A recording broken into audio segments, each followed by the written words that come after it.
ആദ്യം നമുക്ക് ശ്രീപത്മനാഭനെ ദർശിച്ച ശേഷം സദ്യയിലേക്ക് പോവാം അല്ലേ? ടിൻഡു കെ ദാസ് ചേരുന്നു. ടിൻഡു, ശ്രീകൃഷ്ണ ജയന്തി ആശംസകൾ. നമസ്തേ. ഇവിടെ അനുവുമുണ്ട്, ഞാൻ പ്രദീപുമുണ്ട്. എന്തൊക്കെയാണ് പത്മനാഭസ്വാമി ക്ഷേത്ര നടയിലെ കാഴ്ചകൾ?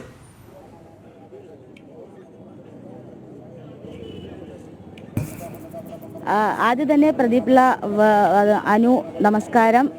ഇന്ന് നല്ലൊരു പുലരിയാണ്. അഷ്ടമിയും രോഹിണിയും ചേർന്ന് വരുന്ന ജന്മാഷ്ടമി ദിവസം.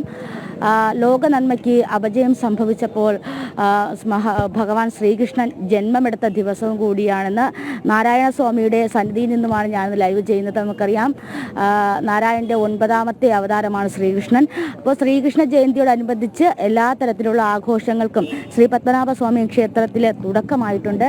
ഞങ്ങളുടെ വിഷ്വൽ ജേർണലിസ്റ്റ് അനീഷ് കാട്ടാക്കട ഒരു കള്ളക്കണ്ണനെ കാണിച്ചു തരും. രാവിലെ മുതൽ ഇവിടെ വന്നതാണ്. ഭയങ്കര കുസൃതിയാണ്. ആ ദൃശ്യങ്ങൾ കാണാൻ സാധിക്കുമെന്ന് വിചാരിക്കുന്നു. രാവിലെ മുതൽക്ക് തന്നെ പത്മനാഭസ്വാമി ക്ഷേത്രത്തിൽ നല്ല തിരക്ക് അനുഭവപ്പെടുന്നുണ്ട്. നമുക്കറിയാം, ഈ വൈഷ്ണവ ബ്രാഹ്മണ വിഭാഗത്തിൻ്റെ ശ്രീകൃഷ്ണനെ ആരാധിക്കുന്ന ലോക സംഘടനയായിട്ടുള്ള ഇസ്കോണിൻ്റെ പ്രതിനിധികളും ഏറ്റവും കൂടുതൽ പത്മനാഭസ്വാമി ക്ഷേത്രത്തിലേക്ക് എത്തുന്നുണ്ട്. അതോടൊപ്പം തന്നെ ഇന്ന് ഈ ശ്രീകൃഷ്ണ ജയന്തിയോടനുബന്ധിച്ച് വിശേഷാൽ പൂജയും വ്രതവും അതോടൊപ്പം തന്നെ പാട്ടും നൃത്തവും ഒക്കെ ആയിട്ട് വളരെ സന്തോഷപൂർവ്വമാണ് ഇന്നത്തെ ദിവസം പോകുന്നത്. വൈകുന്നേരത്തോടു കൂടി തന്നെ തിരുവനന്തപുരം നഗരത്തിൽ ശ്രീകൃഷ്ണ ജയന്തിയോടനുബന്ധിച്ച്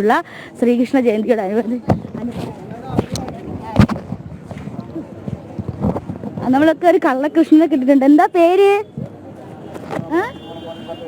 പേരെന്താ? എന്തായാലും ആള് സംസാരിക്കാൻ കൂട്ടാക്കുന്നില്ല. രാവിലെ മുതൽ ഞാനിവിടെ കണ്ടതാണ്. നിറയെ കുസൃതിയൊക്കെ ആയിട്ട് പത്മനാഭസ്വാമി ക്ഷേത്രത്തിൻ്റെ മുന്നിലുണ്ട്. അപ്പോൾ ഇതുപോലെ തന്നെ ഒത്തിരി കുട്ടികൾ ഇങ്ങോട്ടേക്ക് എത്തുന്നുണ്ട്. അതോടൊപ്പം തന്നെ രക്ഷകർത്താക്കളും കുട്ടികളും ഒക്കെ ശ്രീ പത്മനാഭസ്വാമി ക്ഷേത്രത്തിൽ ദർശനത്തിനായി എത്തുന്നുണ്ട്. വിശേഷാൽ പൂജയും ഞാൻ നേരത്തെ സൂചിപ്പിച്ചതുപോലെ തന്നെ ഈ പാട്ടും നൃത്തവും അതോടൊപ്പം തന്നെ വ്രതാനുഷ്ഠാനം